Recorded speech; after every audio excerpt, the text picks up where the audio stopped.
Preparados, listos y a practicar deporte. ¿Pero realmente estamos listos para que la práctica deportiva sea segura?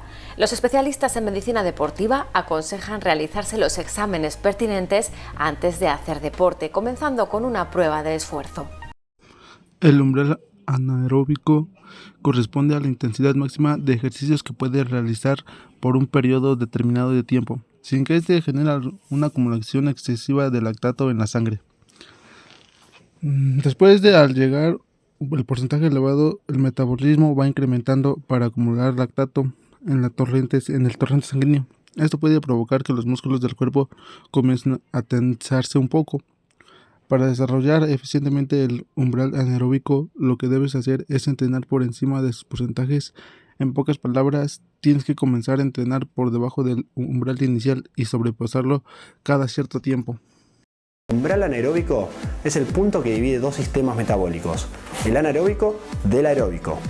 Cuando realizamos algún trabajo que se encuentre por debajo de nuestro umbral anaeróbico, la principal energía que necesitamos la conseguimos del oxígeno que los pulmones captan del aire y el glucógeno muscular.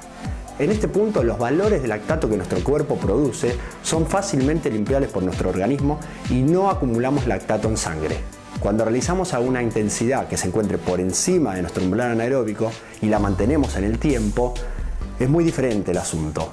La principal energía, como te dije anteriormente, que era el oxígeno, ya no nos abastece en su totalidad. Entonces comienza a aumentar el glucógeno muscular.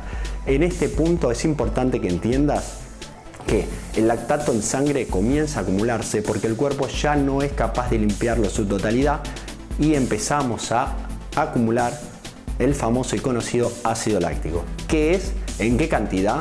¿Por qué se acumula? El fisiólogo de crecimiento total te va a estar respondiendo estas dudas y muchas más.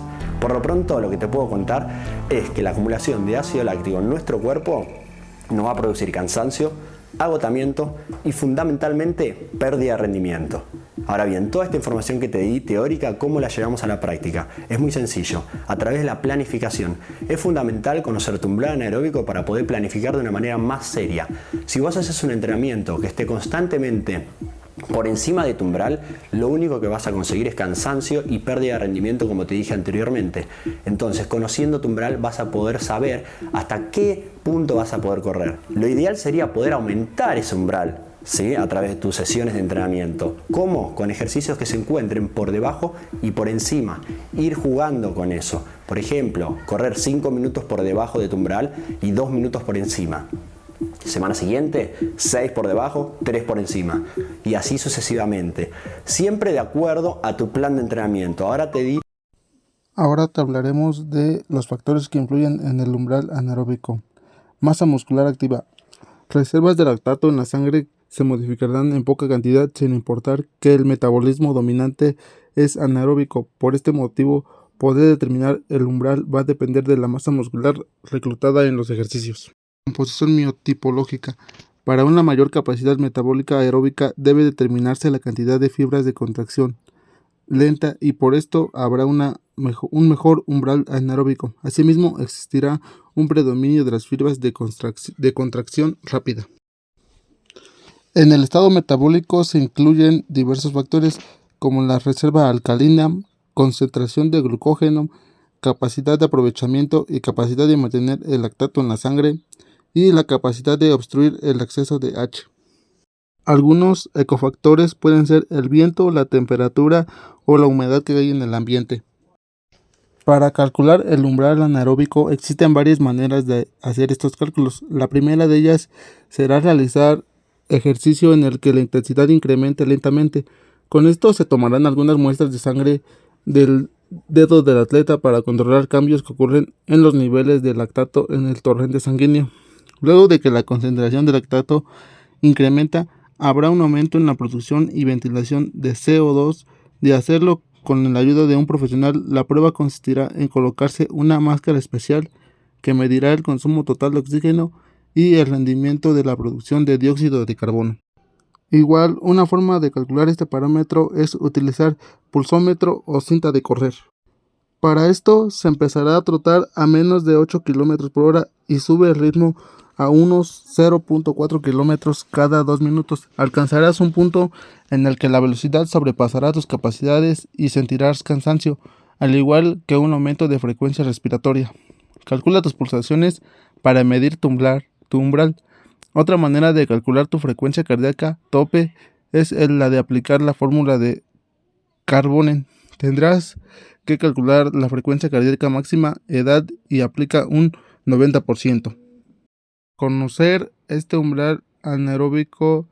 En algún momento se ha de haber realizado ejercicios intensos, ya sea correr en una pista. Lo más probable es que se haya ingresado a la zona anaeróbico durante momentos específicos. Comenzarás a reconocer el umbral anaeróbico cuando tu respiración se vuelve irregular. Al igual se sentirá que tu corazón late rápidamente y seguramente es que no puedes hablar sin cansarte. A medida que se vaya recuperando el aliento, se continuará jadeando mientras entrenas, pero el desempeño se verá afectado y tu cuerpo se volverá más lento. A medida de que el esfuerzo genere frutos, tu rendimiento mejorará y generará más y más, lo que significa que tu umbral anaeróbico está fortaleciéndose. Consiste en hacer un ejercicio de intensidad progresivamente mayor en una cinta rodante o en una bicicleta, y con una serie de equipos podemos medir un montón de variables que nos van a dar la información que necesitamos. Por ejemplo, con esta mascarilla podemos medir el consumo de oxígeno del individuo. Con cada respiración sabemos cuánto oxígeno consume esa persona, y también podemos medir la producción de anhídrido carbónico, de dióxido de carbono por parte del organismo. También medimos la respuesta del corazón mediante un electrocardiograma que se obtiene durante la prueba, y obteniendo sangre de la yema del dedo medimos el ácido láctico durante la prueba. Con toda esta información podemos saber la forma física de la persona, determinando su consumo de oxígeno máximo. También podemos determinar los umbrales, el umbral anaeróbico, que es un punto muy importante a la hora de diseñar un programa de entrenamiento. A continuación se presentarán algunas de las pruebas utilizadas para la valoración aeróbica y anaeróbica. Prueba de VO2 max. Esta prueba consiste en medir el consumo máximo de oxígeno durante un ejercicio intenso y prolongado.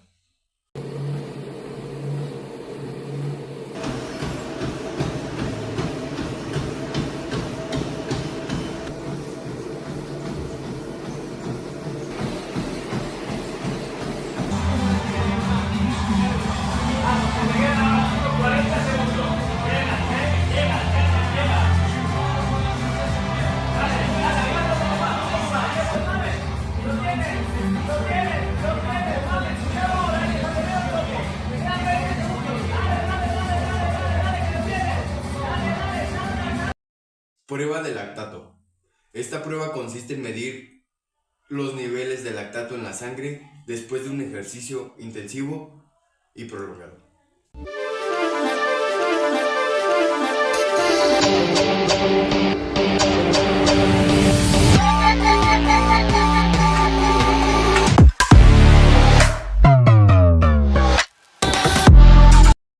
Prueba de umbral anaeróbico. Esta prueba consiste en realizar un ejercicio intenso y prolongado y medir los niveles de lactato en la sangre y el consumo de oxígeno. Básicamente son las primeras dos pruebas en una.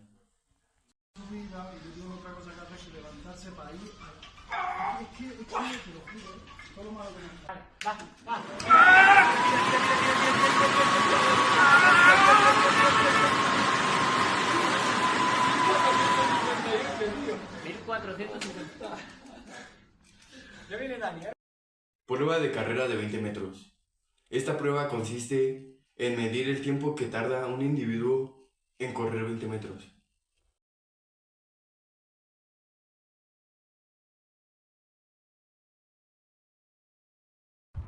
¡Ya!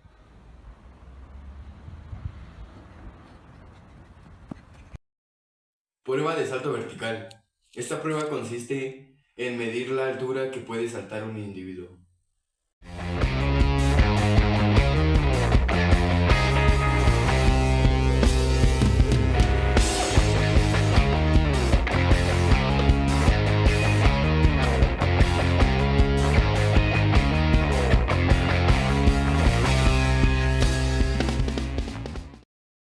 Prueba de flexiones de brazo. Esta prueba consiste en medir el número de flexiones de brazos que puede realizar un individuo en un minuto.